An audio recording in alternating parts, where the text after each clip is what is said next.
ये कहानी है बनारस के पास एक छोटे शहर की। शहर का नाम है मिर्जापुर। जी हाँ, असली मिर्जापुर, वो शहर जो गंगा के किनारे बसा है, जहाँ लोग सुबह उठ के गंगा में डुबकी लगाते हैं, घाट पर बैठते हैं, चाय पीते हैं और जिंदगी को एक अलग अंदाज में जीते हैं। यहाँ रहता था शौर्य। शौर्य श्रीवास्तव 17 साल का लड़का जो क्लास 11th का स्टूडेंट है। लंबा है, थोड़ा सीरियस नेचर का है, पर दोस्तों में बहुत ज्यादा पॉपुलर है। उसके पापा का नाम था हरिकांत श्रीवास्तव, जो कि शहर में एक रिस्पेक्टेड वकील है। कोई सुपर बहुत बड़े वकील नहीं है, कोई बहुत बड़ा नाम नहीं है, लेकिन सीधे साधा इज्जतदार परिवार है और अच्छे लोग हैं। और जो लोग हरिकांत जी को जानते हैं वो उनकी इज्जत करते हैं। शौर्य की माँ मीरा, मीरा जी घर संभालती थी। एक छोटा भाई भी था, कर्तव्य, जो अभी क्लास 6 में था। सब कुछ नॉर्मल था, एक सीधी सादी जिंदगी। शौर्य जिस स्कूल में पढ़ता था, सरस्वती विद्या मंदिर, वो स्कूल उस इलाके का एक नामचीन स्कूल था। आर्ट स्ट्रीम में शौर्य ने एडमिशन लिया था। History, political science, Hindi, literature, ये सब सब्जेक्ट्स थे उसके। आर्ट्स की स्ट्रीम में उसके बैच में सिर्फ 11 बच्चे थे, इसलिए सब एक दूसरे को बहुत अच्छे से जानते थे। ऐसी बॉन्डिंग थी जैसे छोटी सी क्लास एक पूरा परिवार हो। उन 11 बच्चों में शौर्य के 2 खास दोस्त भी थे। पहला दोस्त, जिसका नाम था अनिकेत, थोड़ा मौज मस्ती वाला, हमेशा हंसने हंसाने वाला। दूसरा लड़का था देवेन, शांत, सोचने वाला, शांत स्वभाव का, शौर्य का सबसे पुराना दोस्त। और ये दोनों बचपन से ही साथ थे। तीनों का एक अड्डा था। स्कूल के पीछे एक पुराना तालाब था और उसके किनारे एक बहुत बड़ा बरगद का पेड़ था। वहां रोज शाम को तीनों बैठ जाते थे, कभी सिगरेट, कभी चाय, कभी बात। वो जगह उनकी अपनी थी। अब शौर्य की एक खासियत थी, वो पढ़ाई में अच्छा था, एक्स्ट्रा करिकुलर में भी अच्छा था और दिखने में भी अच्छा था। ये बात मैं इसलिए बता रहा हूँ क्योंकि इस पूरी कहानी में ये चीज एक अहम रोल प्ले करती है। शौर्य स्कूल में पॉपुलर था, लड़कियां उसे नोटिस करती थी, कुछ लड़के उसे पसंद करते थे और कुछ कुछ उसे देख के जलते भी थे, बहुत ज्यादा जेलसी फील करते थे। वो कहते हैं ना, जब आप रोशन होते हो तो कुछ परछाइयां भी पैदा हो जाती हैं। शौर्य नहीं जानता था कि उसकी एक परछाई ऑलरेडी बन चुकी है और वो परछाई कोई दूसरा अनजान नहीं था। एक दिन की बात है, शौर्य, अनिकेत और देवेन अपने अड्डे पर बैठे थे। शाम हो रही थी, गंगा की तरफ से ठंडी हवा आ रही थी। देवेन ने एक सिगरेट जलाई, फिर बोला, यार मैंने सुना है शहर के बाहर एक जगह है, लोग कहते हैं वहां मांगे पूरी होती हैं, जो भी आप मांगते हो वो आपको मिल जाता है। शौर्य ने एक नजर उसकी तरफ देखा, बोला, क्या बकवास है यार, ये सब अंधविश्वास की बातें होती हैं, ये सब मिथ है।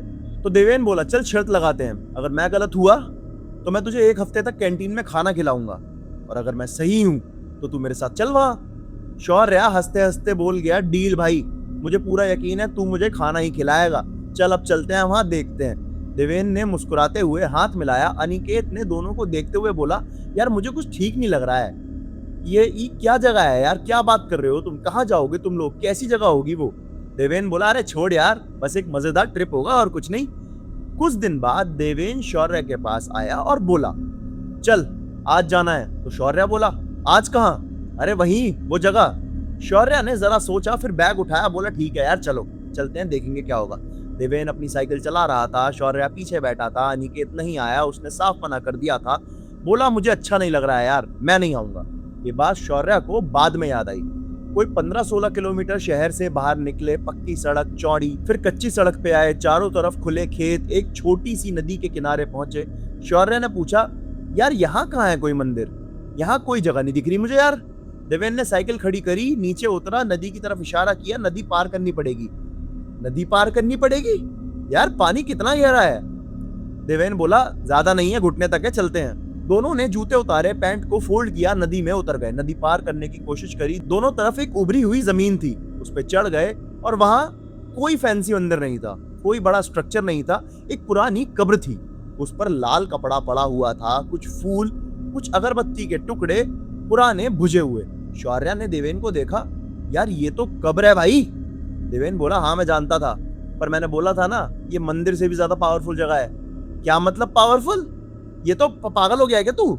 शौर्य, बस मैं जो बोलूं वही कर, तू सीधा बोल, तुझे क्या विश करना है। शौर्य खड़ा रहा कुछ पल, फिर बोला, यार मुझे कुछ ठीक नहीं लग रहा है, अच्छा नहीं लग रहा है, चल चलते हैं, वापस चलते हैं। देवेन ने उसका हाथ पकड़ा, अरे एक बार यार, सिर्फ एक बार, क्या बिगड़ जाएगा, विश कर, देख होगी या नहीं। शौर्य वो बिल्कुल नहीं मानता था इन सब चीजों में। उसने आंखें बंद की, कुछ मांगा, आंखें खोली, दोनों वापस आए अगली सुबह। शौर्य उठा, सर भारी था। उसने सोचा, रात नींद ठीक से नहीं हुई है, इस वजह से मेरे को थकान हो गई है। स्कूल गया, वहां भी मन नहीं लग रहा था। शाम को घर आया, खाना नहीं खाया। माँ ने पूछा, बेटा तुझे क्या हुआ है, तबीयत ठीक है? उसने बोला, हाँ माँ, थकान है बस। रात को सो गया। दूसरी सुबह आंखें खोली, कमरे में कोई नहीं था। फिर भी शौर्या को ऐसा लग रहा था कि कोई कमरे में छुपा हुआ है। शौर्या ने कमरे का कोना कोना देखा, लेकिन कुछ नहीं था। फिर भी वो फीलिंग गई नहीं। 3 दिन के अंदर शौर्या की आंखें लाल हो गई, खाना बंद हो गया, बात करना बंद हो गया। स्कूल में टीचर्स ने नोटिस किया, ये लड़का हमेशा एक्टिव रहता था क्लास में, आज पूरा दिन खिड़की के बाहर क्यों देख रहा है, इसको क्या हो गया है। अनिकेत ने शौर्या का हाथ पकड़ा ब्रेक में और पूछा, यार क्या हुआ तुझे, तू बिल्कुल चेंज हो गया है, कुछ हुआ है तो बता मुझे। शौर्या ने धीरे से कहा, पता नहीं यार, मैं खुद नहीं जानता मुझे क्या हुआ है। रात को घर में एक अजीब सी चीज हुई। शौर्या सो रहा था, रात के करीब 2 बजे मीरा जी की नींद खुली, पानी पीने उठी, शौर्या के कमरे के पास से गुजरी, अंदर झांका तो शौर्या अपने बिस्तर पर नहीं था। वो कमरे के कोने में खड़ा था, बिल्कुल सीधा, दीवार की तरफ मुंह करके, आंखें खुली हुई थी और कुछ भी बोल नहीं रहा था, बस खड़ा था। मीरा जी ने आवाज दी, शौर्या बेटा। कोई जवाब नहीं आया। फिर दोबारा पूछा, शौर्या क्या हुआ। शौर्या धीरे धीरे पलटा और उसने अपनी माँ की तरफ देखा और उसकी आंखें, वैसी आंखें मीरा जी ने आज तक नहीं देखी थी अपने बेटे की। खाली, कोई इमोशन नहीं, कोई पहचान नहीं। फिर अचानक शौर्या नॉर्मल हो गया, बोला, मम्मी आप वहां क्या कर रही हैं, सोने नहीं जाना। तो उसकी माँ ने बोला, बेटा तुम यहाँ कोने में क्या कर रहे हो, कब से खड़े थे यहाँ। मम्मी मैं तो सो रहा था। मीरा जी के हाथ कांप गए। हरिकांत जी को बताया मीरा जी ने। पहले तो उन्होंने सोचा कि मीरा जी की नींद खराब रही होगी, नजर का धोखा होगा, लेकिन फिर अगली कुछ रातें ये रेगुलर हुआ, बार बार। कभी शौर्य अपने कमरे के बाहर हॉलवे में खड़ा मिलता, कभी छत पर, कभी सीढ़ियों पर, हमेशा उसी तरह, बिल्कुल स्टिल, खाली आंखें, कुछ नहीं बोल रहा होता, जैसे कोई पपेट हो और कोई दूसरा उस पपेट की डोर खींच रहा हो। डॉक्टर के पास गए, टेस्ट कराए, सब कुछ नॉर्मल आया। न्यूरोलॉजिस्ट के पास गए, एमआरआई कराया, नॉर्मल आया। साइकेट्रिस्ट के पास गए, बोले एंजाइटी हो सकती है, स्ट्रेस हो सकता है, मेडिसिन दिए, मेडिसिन से भी कुछ नहीं हुआ। हरिकांत जी के ऑफिस के पास एक दुकान थी, लकी टेलर्स। दुकानदार था राशिद भाई। सालों से हरिकांत जी के साथ उनका काम का रिश्ता था और गहरी दोस्ती भी हो गई थी। एक दिन हरिकांत जी ने राशिद भाई को सारी बात बताई, रोते हुए। वो इतने टूट गए थे अंदर से कि उनको कुछ समझ में नहीं आ रहा था कि मेरे बेटे के साथ हुआ क्या है। राशिद भाई ने ध्यान से सुना और फिर बोले, हरिकांत भाई एक बात बोलता हूँ, गलत मत मानना। मैं एक जगह जानता हूँ, एक बुजुर्ग औरत है मेरे गांव में, वो बहुत सालों से ऐसी चीजें देखती आ रही हैं। कई लोगों को ठीक किया है उन्होंने। एक बार चलते हैं, क्या पता ठीक हो जाए आपका लड़का। हरिकांत जी पहले माने नहीं। एक वकील हैं, लॉजिकल तरीके से सोचते हैं, इन सब चीजों में यकीन नहीं करते। लेकिन घर जाके शौर्या की जब हालत देखी, वो खिड़की के बाहर घंटे भर देखता रहा बिना हिले, रोटी सामने रही, हाथ नहीं लगाया। तो हरिकांत जी ने राशिद भाई को कॉल किया, राशिद भाई चलते हैं, मैं ऐसे बेटे को नहीं देख पाऊंगा अपने। अगली सुबह हरिकांत जी, मीरा जी, शौर्या और राशिद भाई चारों एक गाड़ी में बैठे। मिर्जापुर से करीब 1.5 घंटे का सफर। एक छोटा सा गांव था। गांव में एक पुरानी हवेली थी, वहां रहती थी बिस्मिल्लाह बीबी। 70 से 80 साल के बीच की उम्र होगी, झुकी हुई कमर थी, आंखों में एक अजीब सी रोशनी थी। वो किसी से ज्यादा बात नहीं करती थी, और जो बात करती थी वो सीधा दिल में लगती थी। सब लोग एक कमरे में गए, शौर्या को बीच में बिठाया। बिस्मिल्लाह बीबी ने शौर्या को एक बार देखा, ऊपर से नीचे तक, फिर आंखें बंद की।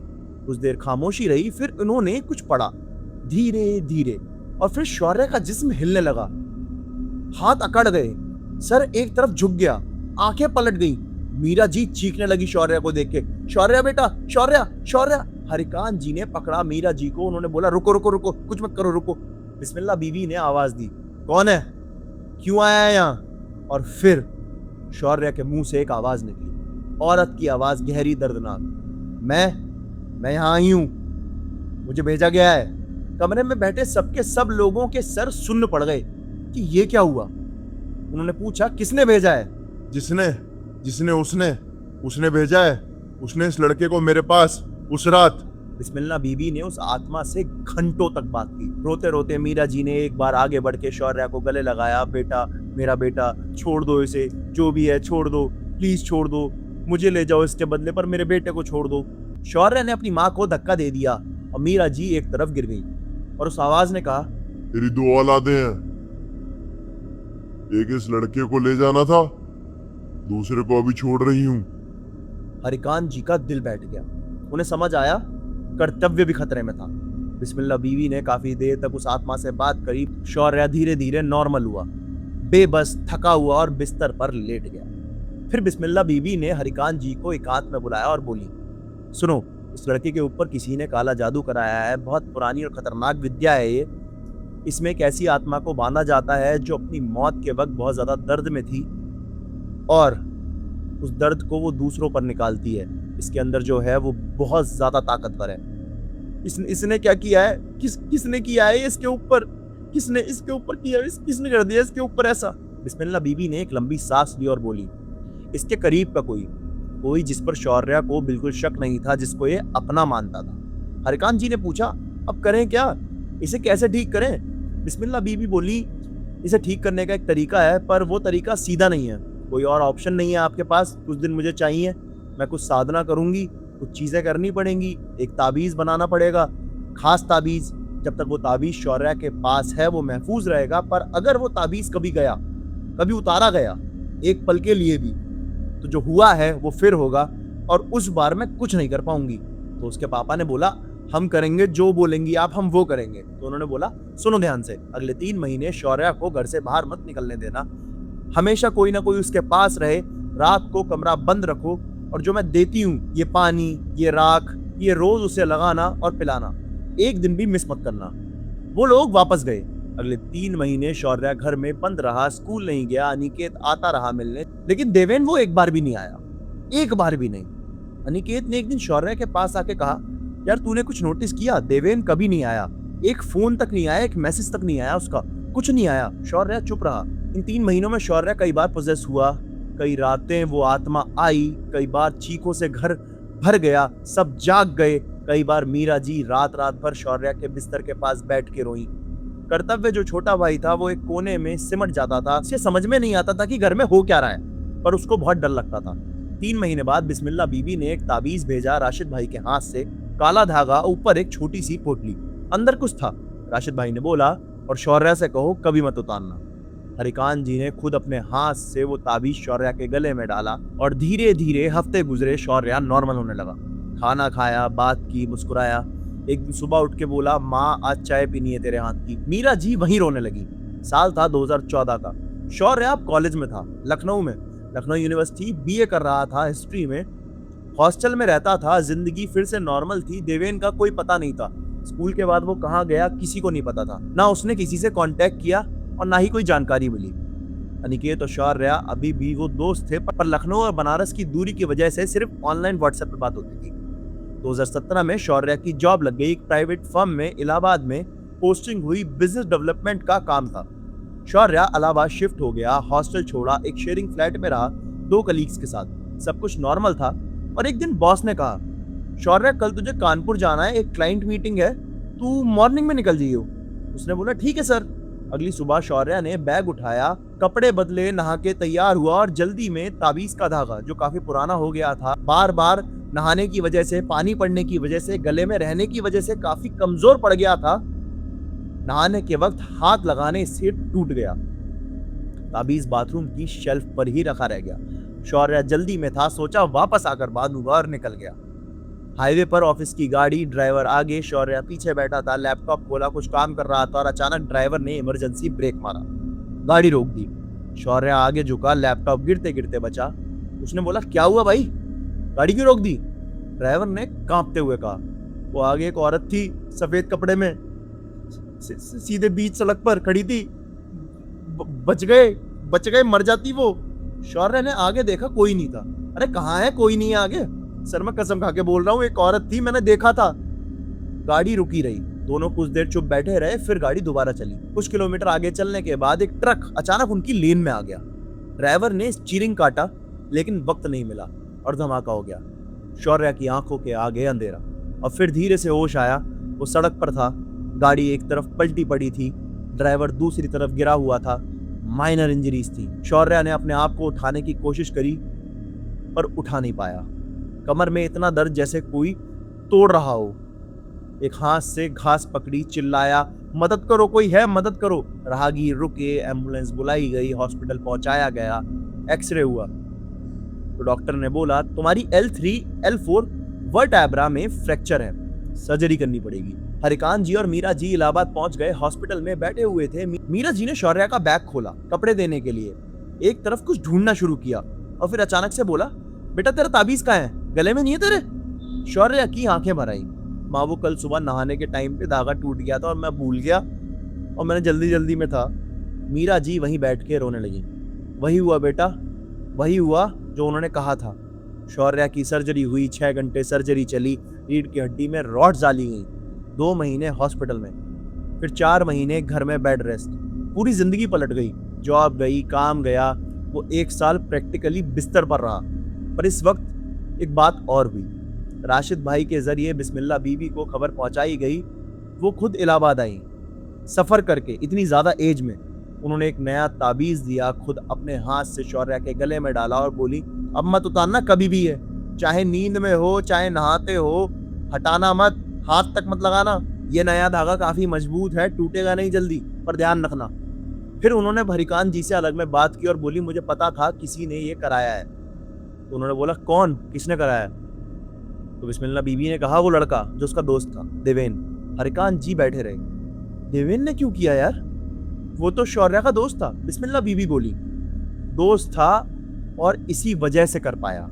जो इतना करीब होता है वो ही इतना गहरा दर्द दे सकता है। किसी ने देवेन को ये विद्या सिखाई थी, किसी ने उसको बहुत अच्छे से ट्रेन किया।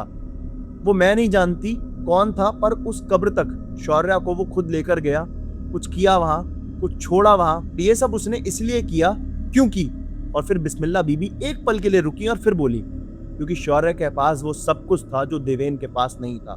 और जो लोग किसी से जलने लगते हैं ना, वो अपनी जिंदगी की आग बुझाने की बजाय दूसरों की जिंदगी जलाने की कोशिश करते हैं। फिर साल आया 2023। शौर्य अभी करीब 36 साल का है। कमर का ऑपरेशन कामयाब रहा, धीरे धीरे वॉक करने लगा, फिर जॉब मिली, अलग फर्म में जिंदगी दोबारा शुरू हुई। एक छोटी सी बात और बताता हूँ मैं आपको। 2019 में अनिकेत ने शौर्य को एक न्यूज भेजी थी देवेन के बारे में। देवेन जिस जगह था वहां कुछ ऐसा हुआ था कि कोई नहीं जानता एग्जैक्टली हुआ क्या है, लेकिन जो सुनने को मिला वो बहुत ज्यादा अजीब था। देवेन एक रात अपने कमरे में अकेला था। सुबह दरवाजा खोला, वो वहां नहीं था। कमरा अंदर से बंद था। कोई निशान नहीं, कोई ट्रेस नहीं, कोई बात नहीं, कोई खत नहीं। वो बस वहां था ही नहीं, अचानक से गायब हो गया था। कुछ लोग कहते हैं वो शहर छोड़कर चला गया और कुछ लोग कहते हैं कुछ और हो गया है। कोई नहीं जानता देवेन कहाँ गया। शौर्या ने ये पूरी कहानी मुझे खुद भेजी है। मैं नकुल शर्मा हूँ, इंस्टाग्राम पर भेजी है, लंबी चौड़ी कहानी पूरी डिटेल के साथ। और उसने साथ में लिखा, नकुल भाई मैं एक चीज कहता हूँ कि मुझे नहीं पता देवेन ने क्यों किया। कभी कभी रात में सोचता हूँ कि वो कभी मेरा दोस्त था भी या नहीं था, या वो हमेशा से यही करना चाहता था। क्या वो सब हंसी, वो बातें, वो अड्डा, वो बरगद का पेड़, वो नदी किनारे बातें, वो सब झूठ था? मैं आज तक नहीं समझ पाया और शायद समझ भी नहीं पाऊंगा। और एक बात जो इस चीज से मैंने सीखी, जो तुम्हारे साथ रोज मिलता है, जो तुम्हारा हाथ थामता है, जो तुम्हारे साथ बैठता है, वो तुम्हारा अपना नहीं होता। असली रिश्तों की पहचान तब होती है जब तुम किसी परेशानी में होते हो। तब देखो कौन ठहरा और कौन चला गया। मेरा दोस्त अनिकेत मेरे साथ रहा, माँ रही, पापा रहे, राशिद भाई रहे, बिस्मिल्लाह बीबी थी, जिनका मुझसे कोई रिश्ता भी नहीं था, फिर भी इतनी उम्र में वो ट्रैवल करके इलाहाबाद आई और मेरे को ताबीज दिया। और देवेन जो मेरा दोस्त था वो एक बार भी नहीं आया। इसलिए दोस्तों ध्यान रखना, जिन पर भरोसा करो सोच के करो। और एक चीज और, मैं आज भी वो ताबीज पहनता हूँ, एक पल के लिए भी नहीं उतारता, दूसरी बार भी कभी नहीं उतारूंगा। तो दोस्तों ये थी आज की कहानी और मैं नकुल शर्मा सिर्फ एक बात कहना चाहता हूँ, इस दुनिया में भूत से डरो या मत डरो, आत्मा से डरो या मत डरो, पर एक चीज से जरूर डरो, वो इंसान जो तुम्हारे सबसे करीब हो, तुम्हारे सबसे विश्वासी हो और जो तुम्हारे अंदर से दुश्मन बन सकते हैं। क्योंकि भूत को घर का रास्ता नहीं पता, उस इंसान को पता होता है। तुम्हारा नाम पता होता है, तुम्हारी कमजोरी पता होती है, तुम्हारा दिल कहाँ लगता है वो पता होता है। उसी रास्ते से अंदर आता है। आंखें खोलो, ध्यान रखो और जो सच में आपका साथ दें उनकी कदर करो। अगर ये वीडियो अच्छी लगी हो तो लाइक जरूर करना, चैनल को सब्सक्राइब करो, बेल आइकन में ऑल ऑप्शंस को सेलेक्ट करो। और अगर आपके साथ भी, आपके परिवार में किसी के साथ कोई भी इंसिडेंट हुआ है तो इंस्टाग्राम पर आओ, लिंक डिस्क्रिप्शन में मैं डाल दूंगा या फिर डिस्क्रिप्शन में मैं अपनी मेल आईडी मेंशन कर दूंगा। अपनी कहानी भेजो मुझे, हो सकता है आपकी कहानी पर मेरा अगला एपिसोड हो। कल मिलेंगे, तब तक के लिए अपना ख्याल रखें, अपने सच्चे लोगों का ख्याल रखें। जय हिंद, जय भारत, हर हर महादेव, जय बजरंगबली।